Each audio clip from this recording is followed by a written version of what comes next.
Hi, I'm Sherry Gilbert. And I'm Dr. Nicole Brown. And welcome to the Year of S.H.E Podcast. The topic of today's show is breaking every chain, healing from family toxicity.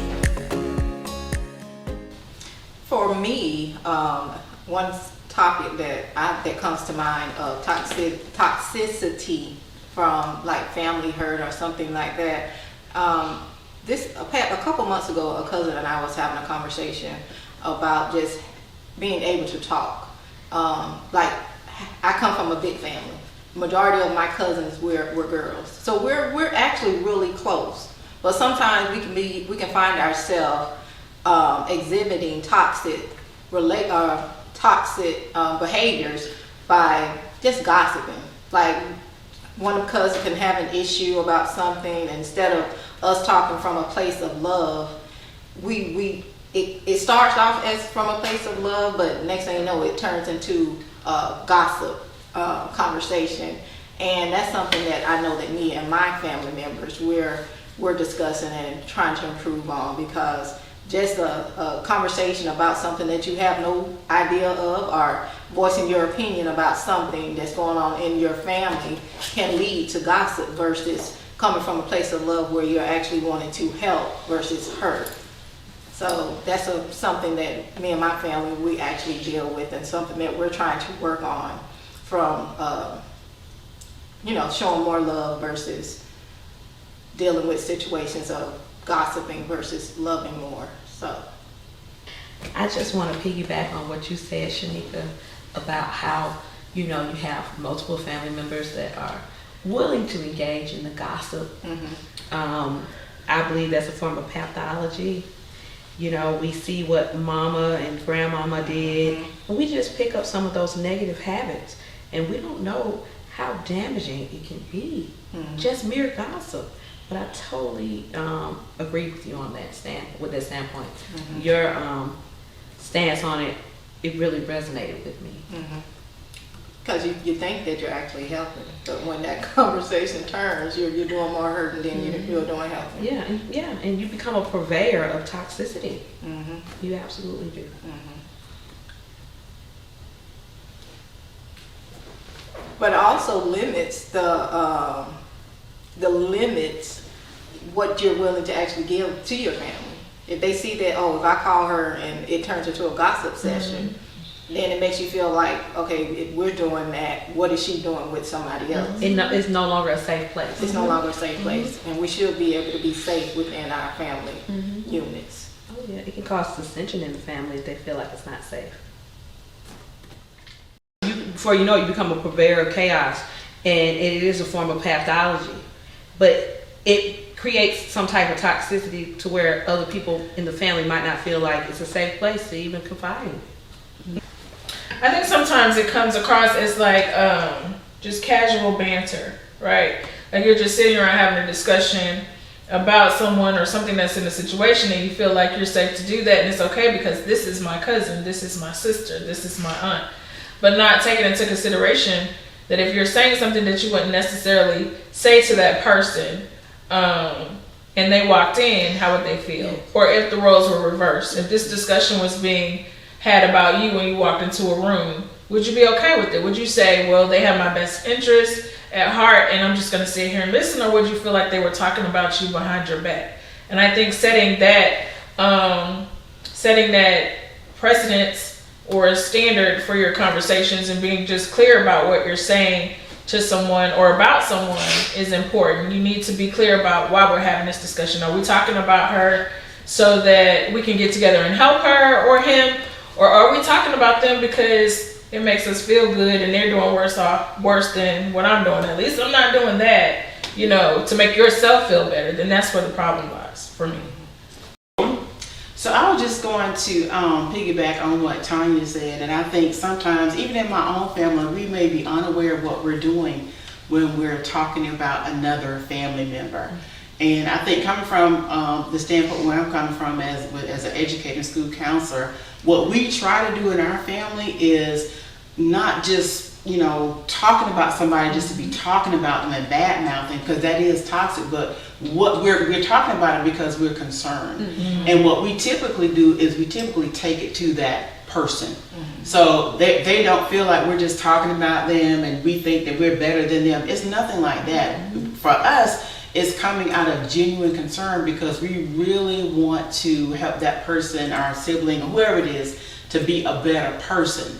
And so what we typically do is, I know one time my sister and my mother, we got together and we said we need to have an intervention with one of my brothers. And we did that. So we talked about what we wanted to approach him about, and then we had that conversation with him to see how he was going to receive it. But for us, it comes out of love, but I can see how you can slip into those areas where it's like it can become toxic because you're talking about that other person behind their back. And you have to be careful like this because there's a fine line there. So you have to be very careful about that. I think the purpose should be that you really want to help this person because you genuinely love and care about them, and you want them to be the best person that they can be. Absolutely. I think because when you throw your opinions out there, right, it's just that it's an opinion. And to say what someone should do, even if it may be something they should do, you have to keep in mind that if you knew everything and you had it all together, then you wouldn't have the mistakes that you have. So just feeling like someone should do something the way that you think they should do it, or that they're less than because they made a mistake, because we all make mistakes, that's when it becomes that gray area where it's like, I'm not talking to help anymore. I'm talking and I'm putting somebody down. I'm not encouraging them. I'm not coming up with a plan to support them. Now I'm literally just gossiping and not, trying to be effective in that person's life.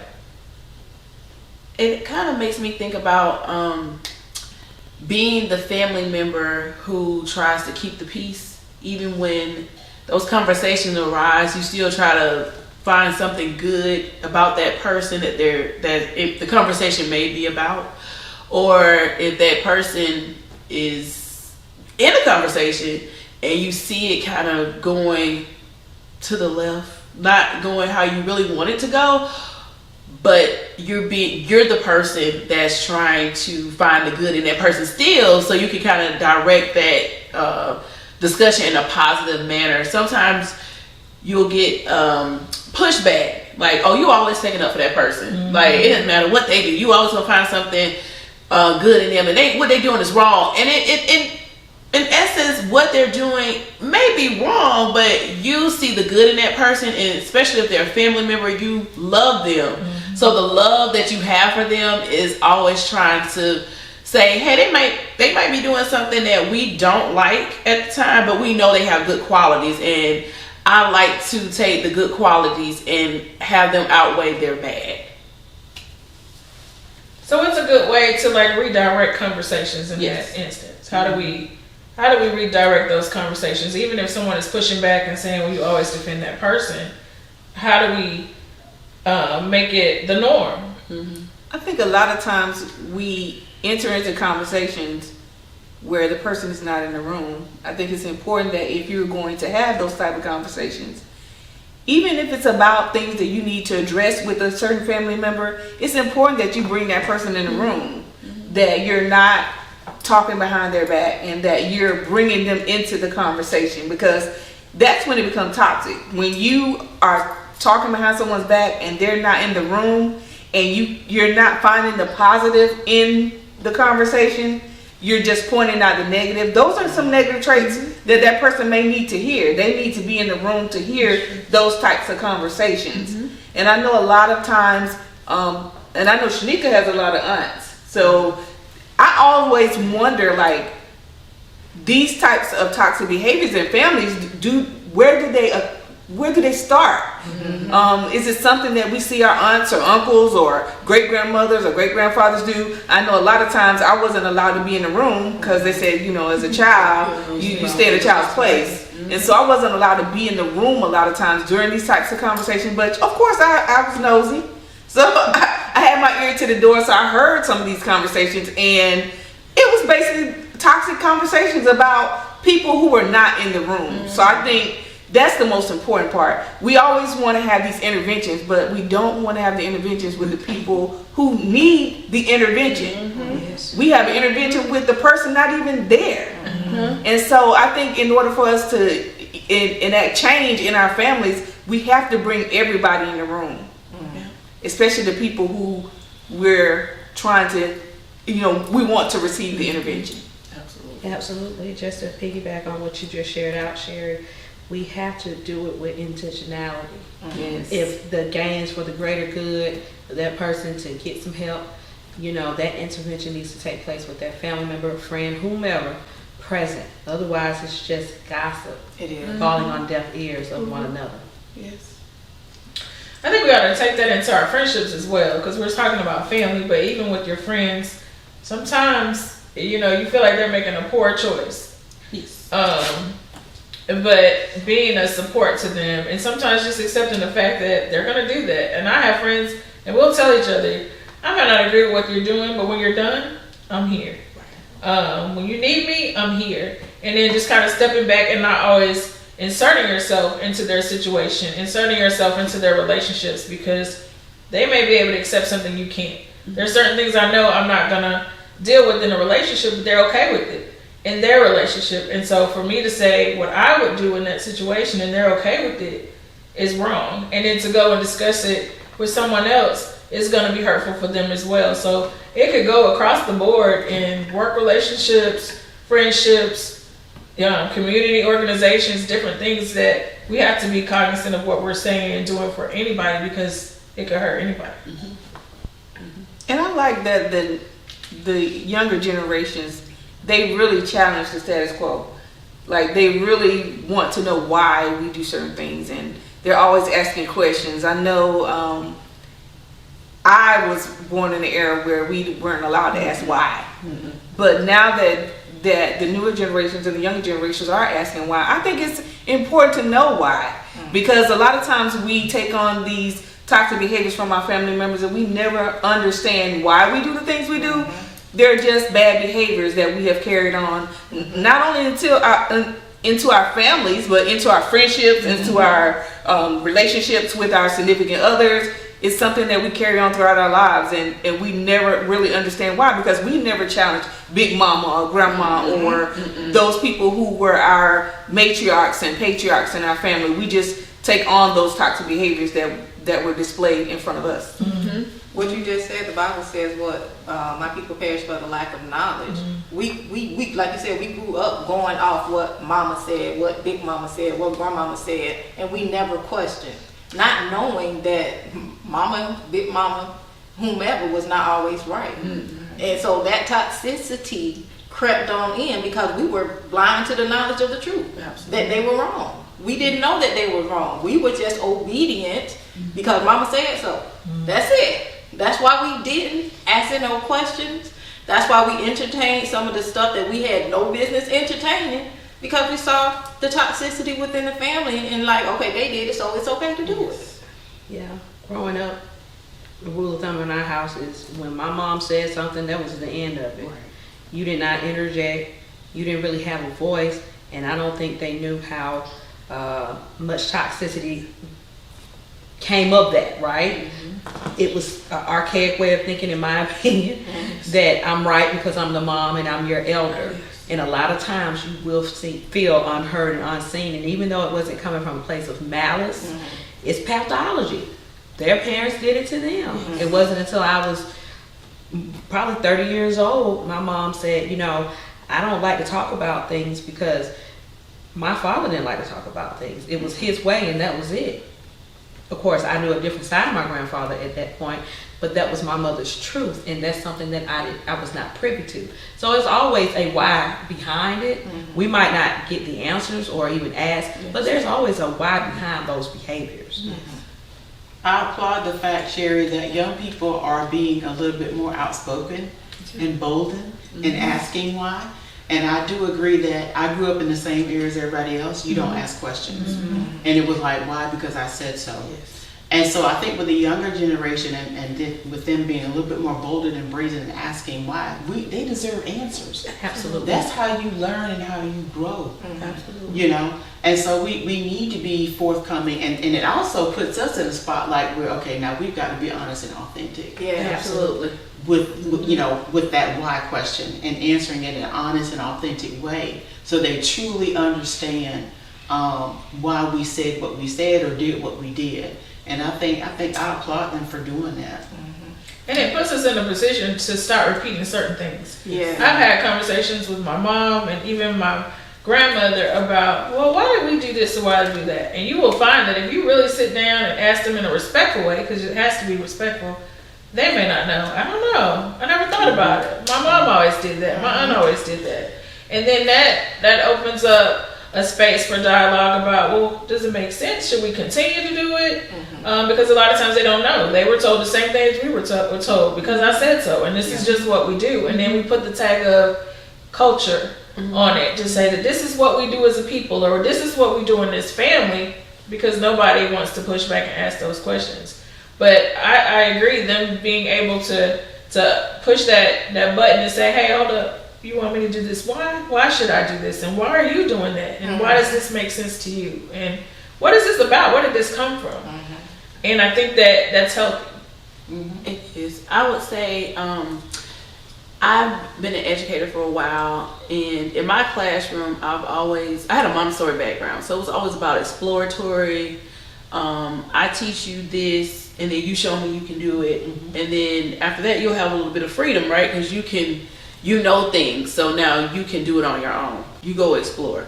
And then when I had my own child, I grew up in that same generation. If your grandma or whoever told you to do something, a stranger, if they weren't trying to hurt you or anything, they told you to do something, they were an adult, you did it. And you might in the back of your head, I don't want to do this. This is not right. But you knew not to say anything because that's what you were taught, right? But me having my own 4-year-old, and he asked why, and it's not the common, oh, well, why does the son do like, it's if I tell you something, he will ask why. And for adults, it's like, oh, you are being disrespectful. He has no concept of what being disrespectful even means, to even want to be that way. In his mind, he's trying to rationalize, why are you telling me to do this? What will that do? Okay. And so it takes a lot of deprogramming in myself to be like, why is this little boy questioning me? But he's not really questioning my authority. He's literally trying to calculate all these things in his brain. Like, why is mommy asking me to do this, and what's going to be the outcome? Because in his mind, he wants to do something else. And does that make sense to him? And I just think that every generation has gotten to a point where it's like they slack up just a little bit. My grandmother allowed her children, and my grandfather, they probably allowed their children to do one more thing that their parents didn't let them do. And then our parents allowed us to do maybe one or two things that their parents didn't allow them to do. And now we're here and we're trying to like completely reprogram ourselves so we don't put those same just stringent, very strict rules and regulations on our children, and like have that toxicity just continue on generation after generation. And to be honest, I think that Gen X is probably at that point where they just forget all the norms. We're going to do it how we think. And to be honest, a lot of the ways they think are very good. We just didn't have the opportunity. I think sometimes we're jealous because we didn't push back. Like I listened, I watched some of the things that they do, and I'm like, oh, if I thought it, I just didn't act on it. I was afraid to act on it. But to see my students like, forget that, I'm not doing that. That makes no sense.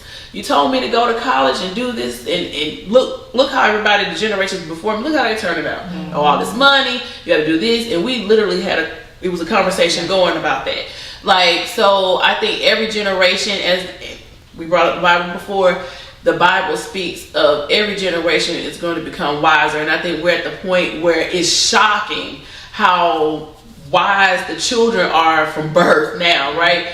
And so, I think the generations after us have become very wise. So we're going to start seeing some of the toxic ways of yesteryear start to subside, right?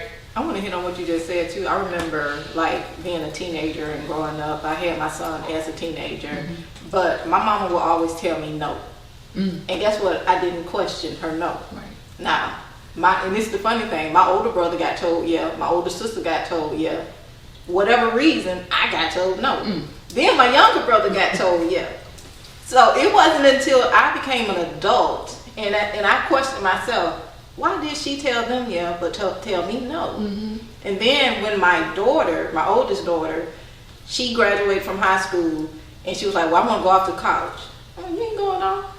And then she was like, Mama, this ain't got nothing to do with you. And she had to tell me it has nothing to do with you. I want to go off to college.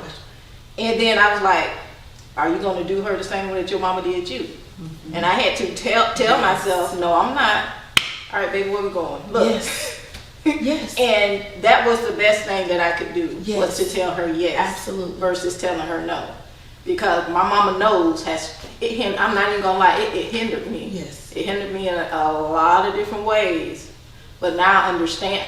I've grown to understand her no. But I'm happy to tell my daughter yes. Yes. It's funny you say that, because that's the exact situation I was in. When I was getting ready to graduate high school, my mother, her mom said no to her leaving and going off school. She was going to town, and she told me no, and I was like, "Oh no, ma'am! Like, I'm leaving." And eventually, she came and told me. She said, "You know what? My mom did not let me leave, and I wouldn't do you that way. I feel like I could have done so much more.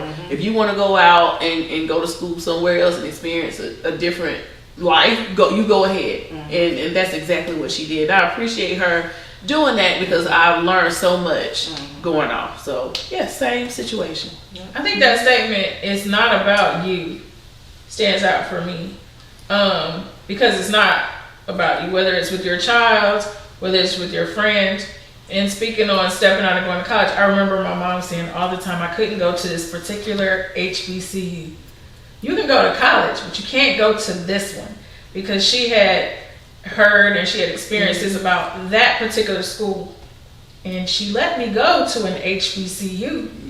And it was the same behavior. It's just that it was in a different state. And so it was funny to me, because when we were at the orientation, I remember them saying, get your education, but go to parties. And I looked and I'm like, she's not going to let me stay here. Because they literally said that in the orientation, but they were basically saying have a balance. Because you still need to network, you still need to know people. They didn't say go out, get high, have babies and do crazy stuff, but they did encourage us to socialize. And then my mom eventually accepted it's not about me. I have done all I can to raise this child. She's either going to do and take with her what I've taught her, or she's not. But I'm going to trust that what I've taught her is going to stick with her. And sometimes they're just going by what they know. I think we discussed this in the last podcast episode, that there's no handbook to this, not to life, not to parenting. And so they're going by their personal experiences. And even me as a parent, my daughter is going into her senior year. And so now I have to pull back a little bit. And I've had somebody tell me, you've raised her. You don't have to bark. You don't have to yell. You have to trust that what you have taught her is in her. Yes, she's going to make her own decisions. And that is so hard, because you want to protect them. Yes. But then I think about my life. Like, I did what I did, and what I didn't do. But at the end of the day, I was still kept in mind what my mom taught me about being safe and protecting myself and taking care of myself. And I have to trust that for her too. But it's hard, because you don't realize sometimes that you are making it about you. Kids learn fear from us. Fear is taught.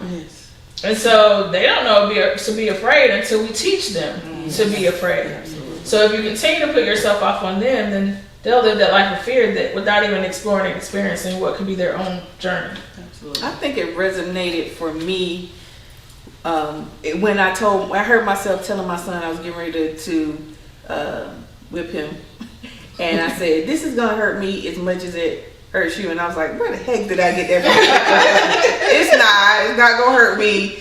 But why did I say that? Because I heard somebody else say it. I heard my mom say it, my dad say it.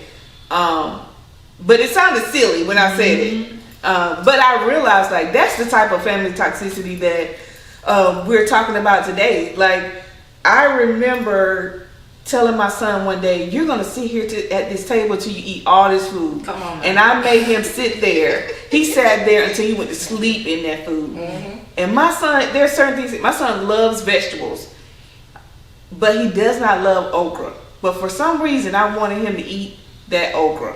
And I told him, you're going to sit there to that table and you're going to eat that okra. He kept saying, Mommy, I don't like okra.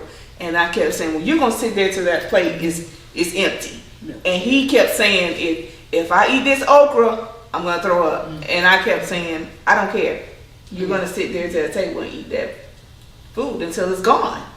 Because I'm going to tell, like my family told me, people in Africa are starving.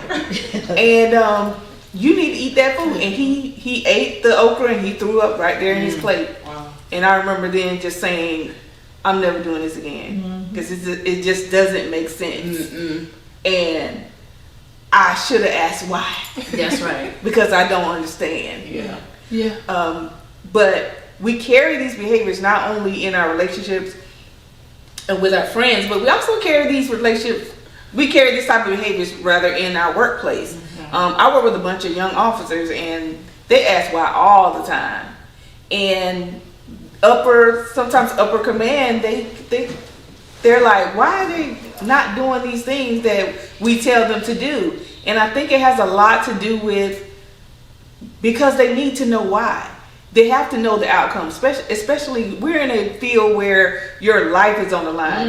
Isn't it important for you to know if you're putting your life on the line, why you're doing something, what is going to be the outcome of something? And so we have to get out of, especially in jobs and leadership positions, of not wanting to tell the person the steps that it's going to take to get where they need to get and why they're doing it. Because that's the buy-in. That's the buy-in for the mission and the vision of whatever company or whatever agency or department or school system you work for. That's what's going to motivate them when they know why they're going to do something. So I think we have to stop carrying these toxic behaviors over into every relationship that we're a part of. But if you think about it, in the classroom and even in a counseling session, you probe and ask questions, and you encourage them to do so as well. We encourage our students to explain to us, why do you think that way? Yes. Why do you think you should put these two numbers together and get a larger number? And in a session with the client, why do you think that you're behaving this way? What do you think would have been a better option? What do you think you should have done? What were the results of this? And is this what you expected? We're doing this, but then when it comes to our personal space, it feels more offensive than an opportunity to educate. And so I think taking that, the word toxic alone can bring some kind of barrier between people, because even just hearing the word, people automatically get defensive. I'm not toxic, because that sounds like a bad thing, but maybe you have toxic behavior. And maybe something you did, it might work for this person, but it doesn't work for that person. But just keeping in mind, they're asking questions because they're being taught to do this in the classroom from as early as even kindergarten. Why do you think we need to put these two letters together to get this sound? Or why do you think we do, put these numbers together? Or why do you think if you mix these two chemicals, you'll get this reaction? They're learning that at an early age, and so now it's coming out.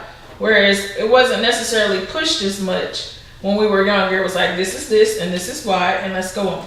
And you were taught to just move along with it. We weren't taught to dig unless you were doing a science experiment or getting ready for the science fair. That was the only time you were really encouraged to kind of ask questions and to explore. And now they're taught to do that everywhere. Yes. So it's just keeping in mind, it's not someone attacking you necessarily when they're asking you questions.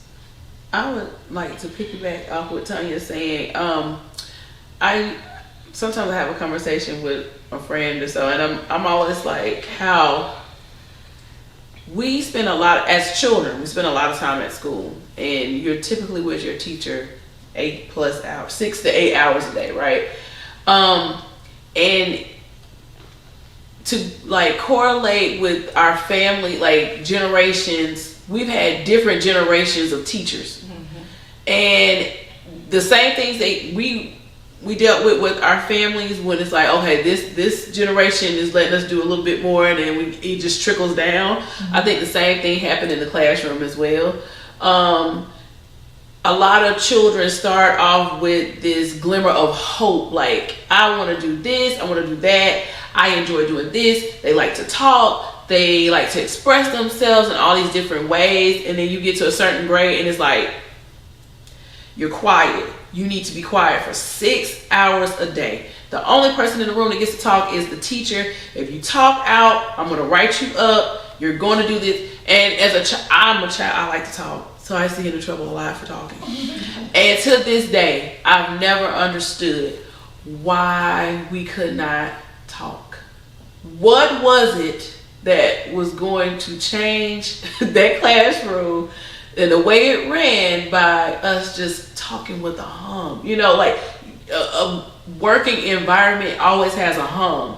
Mm-hmm. And the classrooms that we came from did not have a hum. If it had a hum, you were in trouble, right? So myself and a lot of the teachers that were around me, we tried to change that a little bit. So every generation is allowing that to change, but also the children are making it change because they don't want to be quiet. And they shouldn't have to.